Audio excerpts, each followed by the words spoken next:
अजी बिल्कुल कराची का ठीक कश्मीर ताईं केटी बंदर का कींजर ताईं सिंध जी कुंड कुड़छ में सिंध जी सकाफ़त जो ॾियारो मल्हाइण जे हवाले सां सिंध जी आवाम निकिरी आई है रोडनि ते। कराची प्रेस क्लब आॾो बि सिंध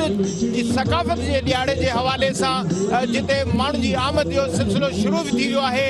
उते न रुॻो माण्हू पंहिंजी आमद जो अहसासु ॾियारे रहिया आहिनि, पर सिंध धरती जे हिन गाननि ते सजन गूंजार इन ॻाल्हि जो अहसासु ॾियारे रही आहे त अॼु कराची जेको सिंध जो राजधानी गादी वारो शहर आहे, उते पिणु न सिर्फ़ु सकाफ़त ॾियारे ते माण्हू निकिरी पंहिंजे अॼु हिन ॾियारे खे मल्हाइण जे लाइ भरपूर अंदाज़ सां जोश दर जोश जेको पिंडाल वारो हंधि आहे उते पहुची रहिया आहिनि ऐं झुमरियुनि जो सिलसिलो ऐं नचण कुॾण जो सिलसिलो बि शुरू थी चुको आहे। अॼु सकाफ़त हिन ॾियारे ते ॻाल्हियूं न अमल सुस्ती न महिनत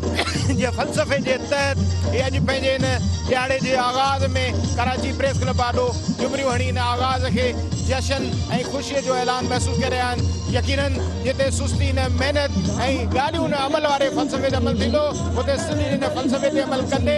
सिंध जी तालीम ऐं ख़ुशहाली जे लाइ किरदारु अदा थींदो। सिंध जा नंढा वॾा थोरे ॿार बचा अॼु हिन पंहिंजे ख़ुशी जे ॾियारे ते पंहिंजी ख़ुशी जो अहसासु ॾियारे रहिया आहिनि। अजरकूं ओॾे सिंधी टोपी पहिरे ऐं सकाफ़त जो ॾियारो मल्हाए थो वञे। सिंध जूं नियाणियूं बि न जेके सिंध जी सकाफ़त वारे ॾियारे ते निकिरी पंहिंजी ख़ुशियुनि जो अहसासु ॾियारे रहियूं आहिनि, हिन आवाज़ में शामिल थी इहो वचन करे रहियूं आहिनि त सिंध जी सकाफ़त जे ॾियारे ते उहे सिंध सां गॾु आहिनि ऐं सिंध जी हिन ख़ुशीअ में हर तरह जे पंहिंजे किरदारु अदा करण लाइ मौजूदु आहिनि। जी।